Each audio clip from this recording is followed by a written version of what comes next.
तो हेलो प्यारे साथियों, स्वागत है आपका हमारे यूट्यूब चैनल में। आज हम करने वाले हैं स्टार्ट चैप्टर 2 और आज एक ही क्लास में हम पूरा चैप्टर ख़त्म करने वाले हैं बहुपद का, एकदम बेसिक से एडवांस तक। और सभी क्वेश्चन मोस्ट इम्पोर्टेंट हैं क्योंकि ये ऐसे क्वेश्चन अक्सर एग्जाम में पूछे जाते हैं। तो बिना टाइम गंवाए हुए हम करते हैं क्वेश्चन को शुरू, जिसमें हमारा पहला प्रश्न दिया है, कहा है निम्नलिखित द्विघात बहुपदों के शून्य ज्ञात कीजिए और शून्य को और गुणांकों के मध्य संबंध की सत्यता की जांच कीजिए। हमें इसमें 3 प्रश्न दिए हुए हैं, नंबर 1, नंबर 2, नंबर 3 और नंबर 4। इसमें 4 प्रश्न दिए हुए हैं। हम हर प्रश्न को एकदम बेसिक से समझेंगे और एडवांस तक कंप्लीट करेंगे क्योंकि ऐसे प्रश्न बहुत ही ज़्यादा मोस्ट इम्पोर्टेंट होते हैं। हमारा जो पहला प्रश्न है उसका सॉल्यूशन है, सॉल्यूशन 1। हमारा प्रश्न है x² माइनस 2x माइनस 8। हमें इसके पहले तो शून्य निकालने हैं, उसके बाद में शून्य को तथा गुणांकों के मध्य संबंध की सत्यता की जांच करनी है। तो सबसे पहले क्या करेंगे, हम इस पूरे बहुपद को मान लेंगे px बराबर x² माइनस 2x माइनस 8। यहाँ पर हम px बराबर रखेंगे 0 क्योंकि हमें इसके शून्य निकालने और शून्य तभी निकलेंगे जब हम इसका 0 करेंगे। जब px बराबर 0 है तो इस पूरे बहुपद के बराबर 0 हो जाएगा, यानी आ जाएगा x² माइनस 2x माइनस का 8 इक्वल टू 0। अब हमें क्या करना है, इसकी तुलना करानी है। हम करेंगे px की यानी कि बहुपद की द्विघात समीकरण ax² plus vx plus c equal to 0 से तुलना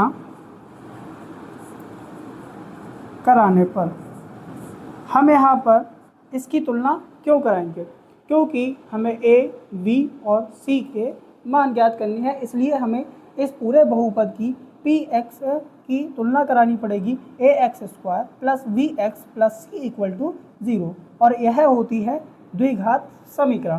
यहाँ पर देखिए x² यहाँ पर है, x² यहाँ पर है और x² का जो गुणांक है वह है 1, यानी a का मान क्या आ जाएगा, 1 आ जाएगा। इसी तरह से यहाँ पर x और b का मान क्या आ जाएगा, माइनस का 2, यानी b का मान आ गया माइनस का 2। इसी प्रकार c बराबर आ गया माइनस का 8। यहाँ तक की चीज़ें क्लियर हुई। अब हमें करने हैं इसके गुणनखंड। यहाँ पर हम इसके गुणनखंड करेंगे। क्या लिखेंगे, px के गुणनखंड करने पर हम इसके गुणनखंड करेंगे तो आ जाएगा x² माइनस 2x और माइनस का 8 बराबर 0। अब यहाँ पर गुणनखंड कराएंगे तो देखिए यहाँ पर है 8, x² का गुणांक की गुणा कराते हैं हम अचर पद में। अचर पद हमारा दिया है 8, तो 8 के ऐसे फैक्टर करेंगे कि घटाने पर कितना आना चाहिए, 2, और गुणा करने पे आना चाहिए कितना, 8 आना चाहिए। तो यहाँ पे आ जाएगा 4 गुणा 2 बराबर होता है 8 और 4 माइनस 2 बराबर होता है 2, और हमें यही निकालना था।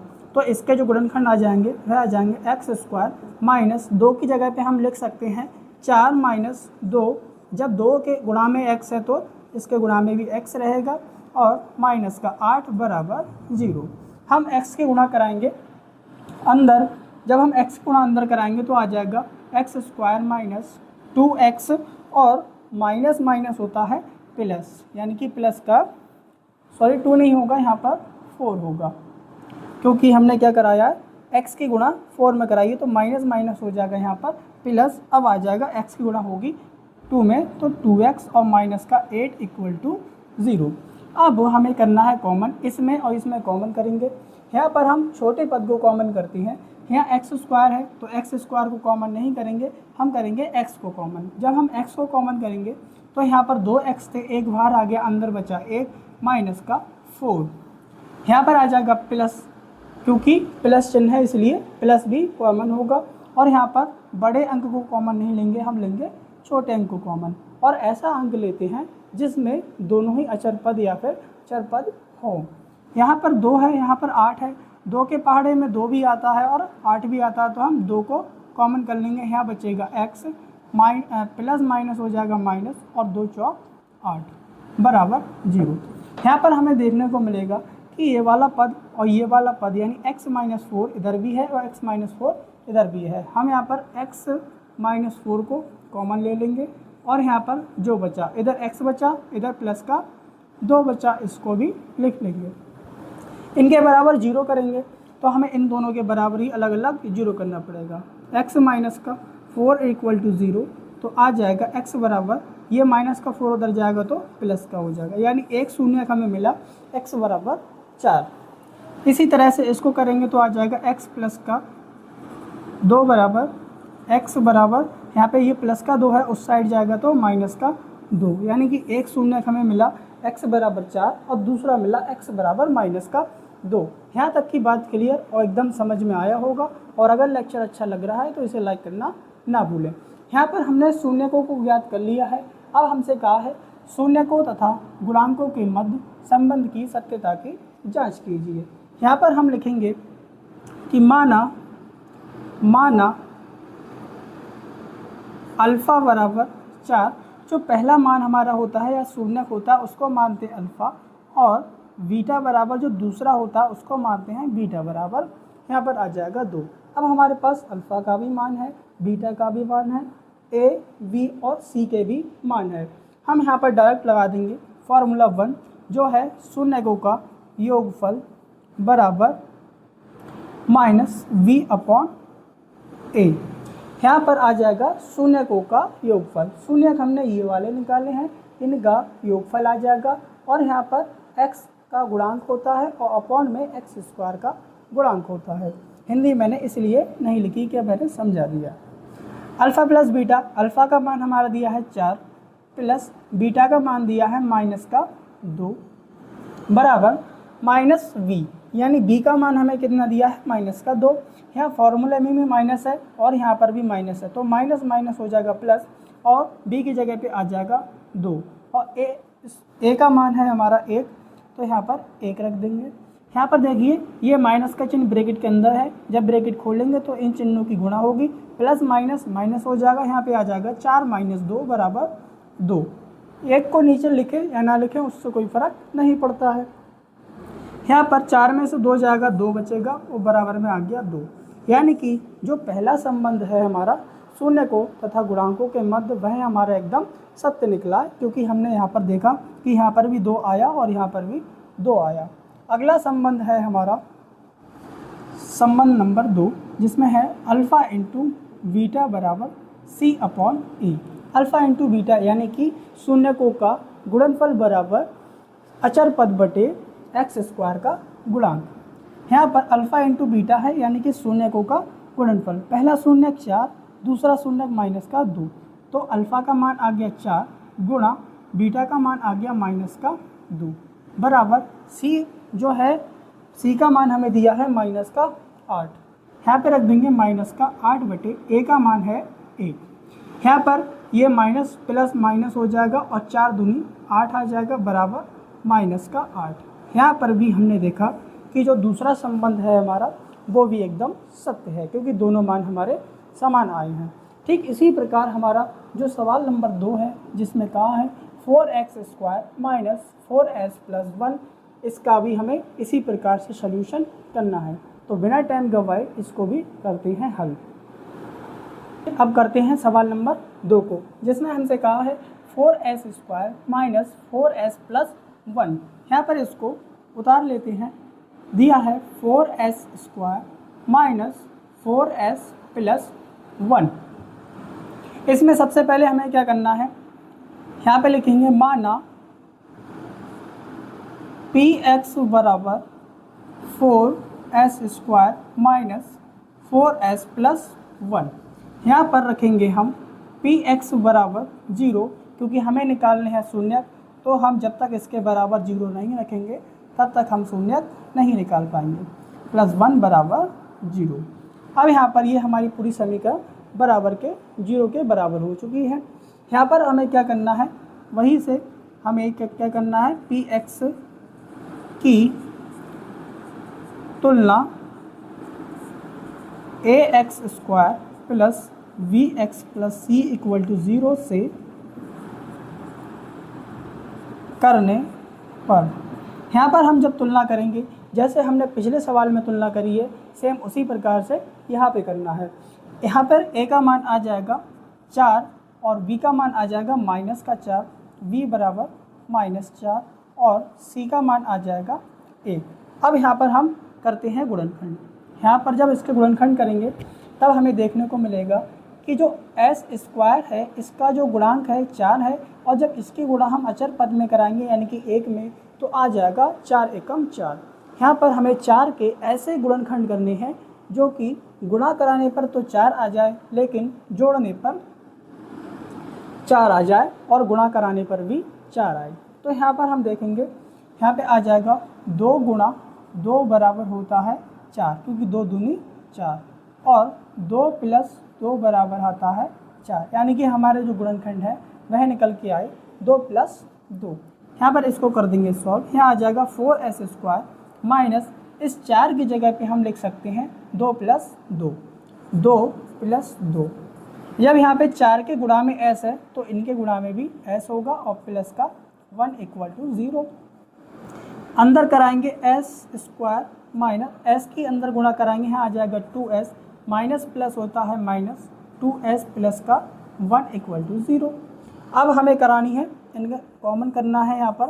तो यहाँ पर देखेंगे, यहाँ पर s यहाँ है, s यहाँ है, s भी कॉमन होगा और 2 के पहाड़े में 2 भी आता है और 4 भी आता है, यानी कि यहाँ पर 2 भी कॉमन होगा। यहाँ कॉमन होगा 2s, यहाँ पर बचेगा 2s माइनस 1, क्योंकि 2s को हम बाहर कॉमन कर चुके हैं। यहाँ माइनस है तो यहाँ पर माइनस लगाना होगा।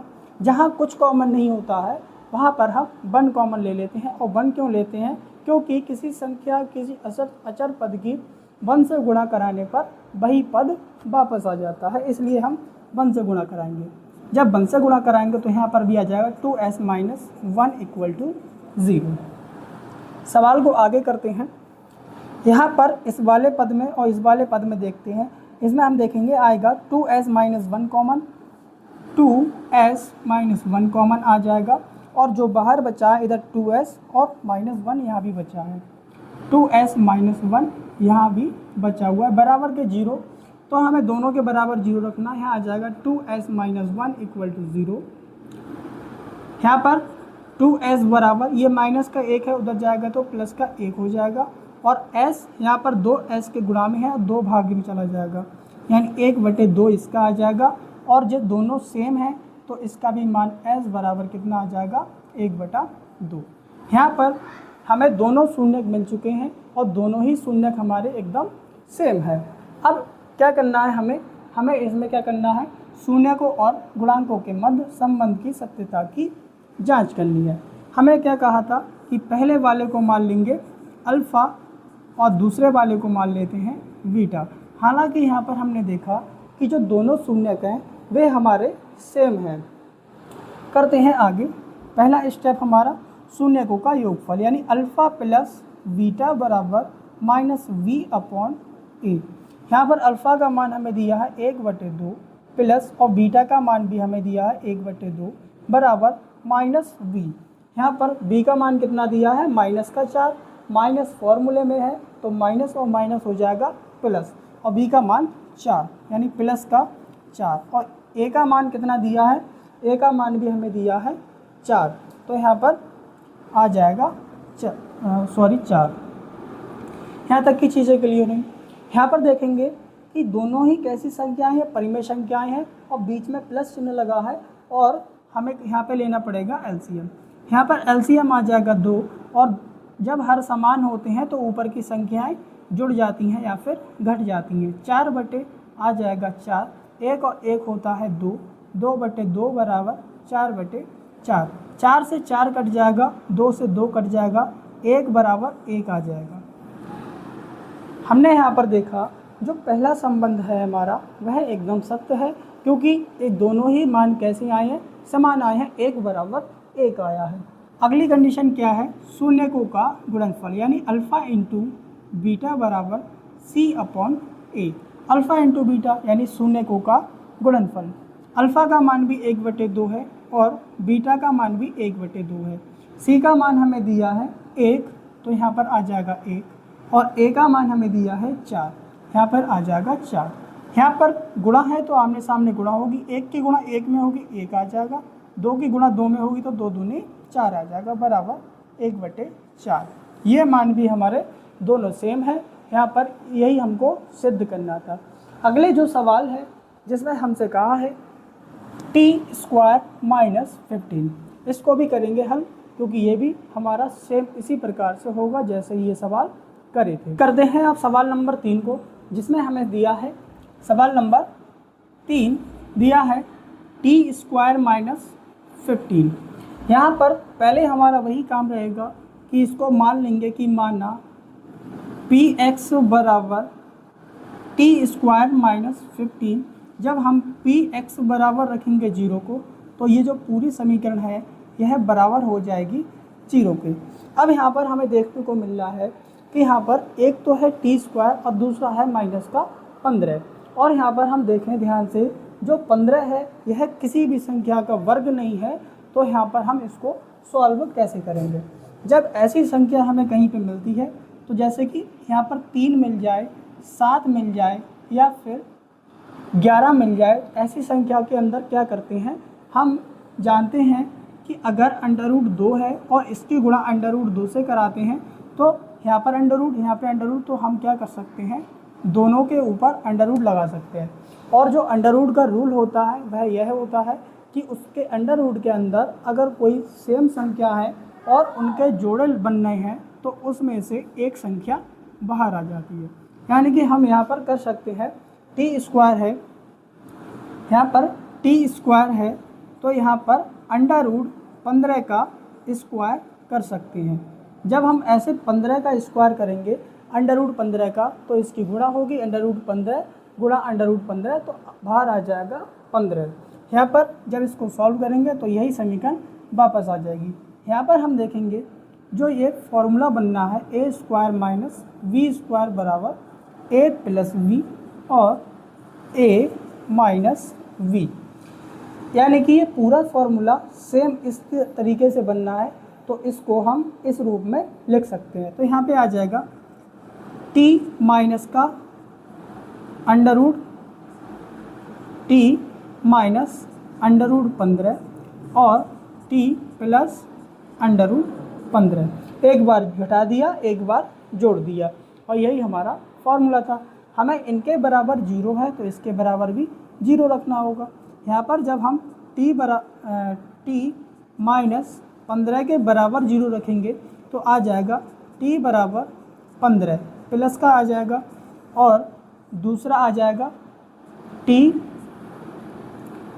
प्लस √15 बराबर 0, तो यहाँ पे आ जाएगा t बराबर माइनस का √15, यानी कि जो हमारा पहला शून्य मिला वह मिला √15 प्लस का और दूसरा शून्य मिला माइनस का √15, जिसको हमने पहले वाले को मान लिया अल्फ़ा और दूसरे वाले को मान लिया बीटा। आगे हम करते हैं इसकी तुलना। हम तुलना कराएंगे वही द्विघात समीकरण से। जब हम इसकी द्विघात समीकरण से तुलना कराएंगे ax², मैं यहीं कर देता हूँ आगे, यहाँ लिखेंगे px की तुलना ax² plus vx plus c = 0 से करने पर। जब हम इससे तुलना कराएंगे तो यहाँ पर हम ध्यान से देखें कि ये जो बहुपद है इसमें t² x² की जगह पे है, तो t का गुणांक है यहाँ पर 1, तो a का मान आ जाएगा 1, और यहाँ पर t का कोई पद नहीं है, कह सकते हैं कि x का कोई पद नहीं है। ऐसी स्थिति में हम क्या मानते हैं, b बराबर जब कुछ नहीं दिया है तो 0 मान लेंगे, और c बराबर ये मान दिया है c का, c बराबर आ जाएगा माइनस का 15। पहला केस है हमारा शून्यकों का योगफल, यानी अल्फ़ा प्लस बीटा बराबर -v/a। यहाँ पर अल्फ़ा का मान कितना दिया है प्लस का अंडर रूट 15, यहाँ पे आ जाएगा अंडर रूट 15 प्लस और बीटा का मान माइनस अंडर रूट 15 बराबर v का मान हमें दिया है 0। जब 0 दिया है तो माइनस का 0 कर दें, कोई फ़र्क नहीं पड़ेगा। एक ए का मान 1 दिया है, रख देंगे। यहाँ पर जब इसकी ब्रैकेट हटेगा तो इसकी चिन्ह की गुणा हो जाएगी और ये काय का हो जाएगा, माइनस का हो जाएगा। Minus plus under root 15 minus under root 15, इससे ये पूरा कट जाएगा, यहाँ पे रह जाएगा 0 बराबर 0।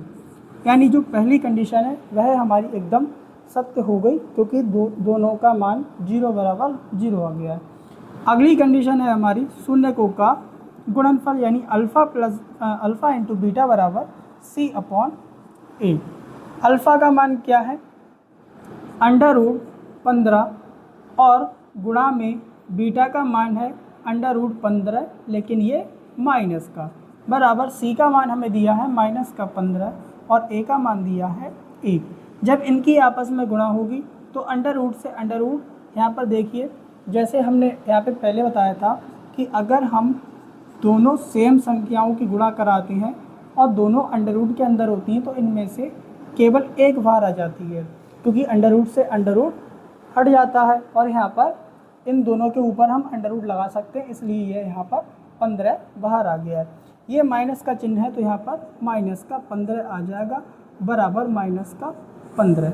ये भी दोनों संख्याएं सेम है। अगला सवाल जो हमारा ये वाला भी हो गया। ये जो सवाल बचा है इसको हम सेट ठीक इसी प्रकार से करेंगे जैसे अब तक के सवाल हुए हैं। करते हैं अगला सवाल नंबर 4। सवाल नंबर 4 में हमसे कहा है कि 4s नहीं u है 4u स्क्वायर प्लस 8u।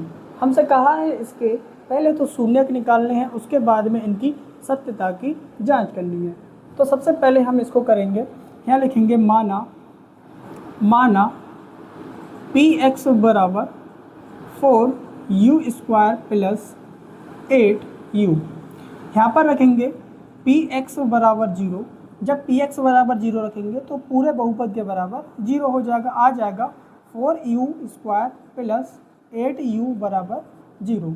यहाँ पर हम देखेंगे कि दोनों जगहों पर u है, यहाँ भी u है और यहाँ भी u है, और 4 के पहाड़े में 4 भी आता है और 8 भी आता है, यानी कि हम यहाँ पे कॉमन ले सकते हैं 4u को। जब 4u को कॉमन लेंगे तो यहाँ पर केवल u बचेगा प्लस का, 4 दूनी होता है 8 और u को हम ले चुके हैं कॉमन बराबर 0। अब क्या करना है हमें, जब ये बराबर में 0 है तो हमें दोनों पदों के बराबर में 0 करना पड़ेगा। 4u बराबर 0 करेंगे और इधर u प्लस 2 बराबर 0 करेंगे। यहाँ पर जब 0 करेंगे तो आ जाएगा u बराबर 0 और u बराबर माइनस का 2। यहाँ पर हमें शून्यक मिल चुके हैं, पहले वाले को मान लेते हैं अल्फ़ा और दूसरे वाले को मान लेते हैं बीटा। अब क्या करना है हमें px यानी बहुपद की तुलना ax square plus bx plus c equal to 0 से करने पर जब हम तुलना कराएंगे तो हमें यहाँ पर x स्क्वायर का गुणांक दिया है 4, जिसमें यहाँ पर u स्क्वायर दिया है और ये u स्क्वायर x स्क्वायर के स्थान पर है, यानी a का मान आ जाएगा a बराबर 4 और b का मान हमें दिया है v बराबर आ जाएगा 8 और c का मान नहीं दिया है तो इसको मान लेंगे बराबर 0 के। जो मान हमें नहीं दिया होता है उसको मान लेते हैं 0। आगे करते हैं सवाल को। यहाँ पर हमारा a का, b का और c का मान हमने निकाल लिया है। पहली कंडीशन है अल्फ़ा प्लस बीटा बराबर minus v upon a। Alpha का मान हमें दिया है 0 और बीटा का मान दिया है माइनस का 2 और b का मान दिया है हमें 8। यहाँ पर हमें अल्फ़ा का मान दिया है 0 और जो बीटा है उसका मान दिया है माइनस का 2। ठीक है, यहाँ पर रखेंगे, आ जाएगा v का मान माइनस का 8 और ए का मान आ जाएगा 4। यहाँ पर जब हम 0 में माइनस के 2 को जोड़ेंगे तो आ जाएगा माइनस का 2, और यहाँ पर देखिए 4 दूनी होता है 8, आ जाएगा माइनस का 2। दोनों ही पद समान है, यानी कि पहला संबंध हमने यहाँ पर स्थापित कर दिया है। अगला संबंध है हमारा अल्फ़ा इंटू बीटा बराबर सी अपॉन ए। अल्फ़ा का मान 0 है गुणा बीटा का मान माइनस का 2 है बराबर सी का मान 0 दिया है, ए का मान 4 दिया है। यहाँ पर ध्यान से समझेंगे, अगर हम 0 की किसी भी संख्या में गुणा कराते हैं, चाहे संख्या कितनी भी बड़ी क्यों ना हो, 0 की गुणा होते ही वह पूरा पद कैसा हो जाता है, 0 हो जाता है। ऐसे ही यहाँ पर अगर हम 0 को भाग देंगे किसी संख्या से तो वो भी 0 हो जाएगा, यानी ये भी 0 बराबर 0 आ जाएगा। यहाँ तक की चीज़ें, यानी कि हमारा जो पहला क्वेश्चन है वह हमने पूर्णतः हल कर दिया है। अगला क्वेश्चन हमसे कहा है कि द्विघात बहुपद ज्ञात कीजिए जिसके शून्यकों के योग तथा गुणनफल क्रमशः दी गई संख्याएं हैं। हमें यहाँ पर एक बहुपद ज्ञात करना है और फिर उसके शून्यकों और योगफल, यहाँ पर केवल हमें बहुपद निकालना है। कुछ सवालों में क्या होता है, बहुपद भी निकलवाते हैं, उसके बाद में उसके शून्यकों तथा गुणांकों के मध्य संबंध भी निकलवाते हैं, लेकिन यहाँ पर केवल हमें एक द्विघात बहुपद निकालना है। तो यहाँ पर बहुत आसान है ये सवाल, इसको करते हैं हल। सवाल नंबर 2। सवाल नंबर 2 हमें दिया है जिसमें योग दिया है 1/4। योग से मतलब है अल्फ़ा प्लस बीटा, क्योंकि यहाँ पे शून्यकों का योग दिया है। शून्यकों का योग होता है अल्फ़ा प्लस बीटा बराबर आ जाएगा 1/4, और जो गुणनफल यानी अल्फ़ा इंटू बीटा बराबर दिया है माइनस का 1। एक फॉर्मूला होता है योगफल यानी कि जो बहुपद होता है उसे निकालने का, वह होता है x² minus alpha plus beta into X plus में alpha into beta equal to 0।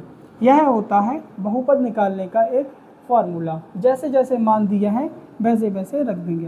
यहाँ पर x² ऐसा ही रहेगा, माइनस अल्फ़ा प्लस बीटा की जगह पे रख सकते हैं 1/4। जब ये गुणा में है x तो यहाँ पर भी x गुणा में रहेगा, प्लस अल्फ़ा इंटू बराबर दिया है माइनस का 1 रख देंगे बराबर 0।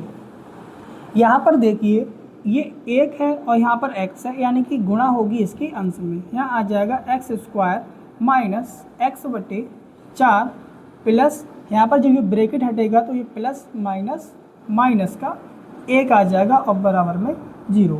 यहाँ पर जो बहुपद हमें मिलेगा वह मिलेगा x² माइनस x/4 माइनस का 1 इक्वल टू 0, और यही बहुपद हमको निकालना था। अगले वाले जो सवाल हैं वो भी सेम ऐसे ही होंगे, जिसमें हमें योगफल दिया है √2 और गुणनफल दिया है 1/3। यहाँ तक की चीज़ें क्लियर हुई। अगले सवाल पर चलते हैं, सवाल नंबर 3, जिसमें हमसे कहा है यदि बहुपद 2x² प्लस kx माइनस 12 के शून्यकों का योग 5 है तो k का मान ज्ञात कीजिए। यहाँ पर हमें सवाल नंबर जो 3 है उसमें शून्यकों का योग यानी अल्फ़ा प्लस बीटा बराबर दिया है 5। शून्यकों का योग हमें दिया है अल्फ़ा प्लस बीटा बराबर 5 दिया हुआ है, और कहा है हमसे कि k का मान ज्ञात कीजिए। यहाँ पर जो px या बहुपद जो दिया है वह दिया है 2x² प्लस kx माइनस का 12 बराबर 0। ये हमें यहाँ पर बहुपद दिया हुआ है। इसकी जब हम तुलना कराएंगे, यहाँ पर लिखेंगे तुलना किससे कराएंगे, ax² plus vx plus c equal to 0 से, तब हमें जा कर के मिलेगा जो a का मान है, a का मान आ जाएगा 2 और b का मान आ जाएगा k और c का मान आ जाएगा माइनस का 12। यहाँ पर ही मैं इसको एडजस्ट कर देता हूँ। हमें a का मान मिला है 2 और b का मान मिला है k और c का मान मिला है माइनस का 12, और हमें सवाल में दिया है अल्फ़ा प्लस बीटा बराबर 5। और अल्फ़ा प्लस बीटा का जो फॉर्मूला होता है या शून्यकों का योगफल का, वह होता है अल्फ़ा प्लस बीटा बराबर minus V upon A. Alpha plus beta बराबर दिया है 5, यानी कि आ जाएगा 5 बराबर माइनस बी का मान हमें दिया है के, तो के का मान के आ जाएगा माइनस का, और ए का मान दिया है 2, तो यहाँ पर आ जाएगा 2। यहाँ पर क्रॉस में गुणा कराएंगे, 2 की गुणा इधर होगी, के की गुणा इधर होगी, आ जाएगा 2 5 होता है 10 बराबर माइनस का के आ जाएगा। के को उठा के इधर लाएंगे, यहाँ पे आ जाएगा के बराबर माइनस का 10, और हमें यही मान इसका निकालना था कि के का मान क्या होता है। आज का ये लेक्चर पूरा बहुपद पार्ट को कवर करेगा, क्योंकि यहाँ पर जितने भी टाइप के सवाल तुम्हारे बहुपद के चैप्टर में हैं वो सभी टाइप के सवाल हम कर चुके हैं। अगर तुमने ये लेक्चर अच्छे से कर लिया तो बहुपद चैप्टर को पढ़ने की आवश्यकता दोबारा नहीं पड़ेगी। आशा करते हैं लेक्चर अच्छा लगा होगा, और अगर लेक्चर अच्छा लगा है तो इसे लाइक, कमेंट और शेयर करना ना भूलें। धन्यवाद।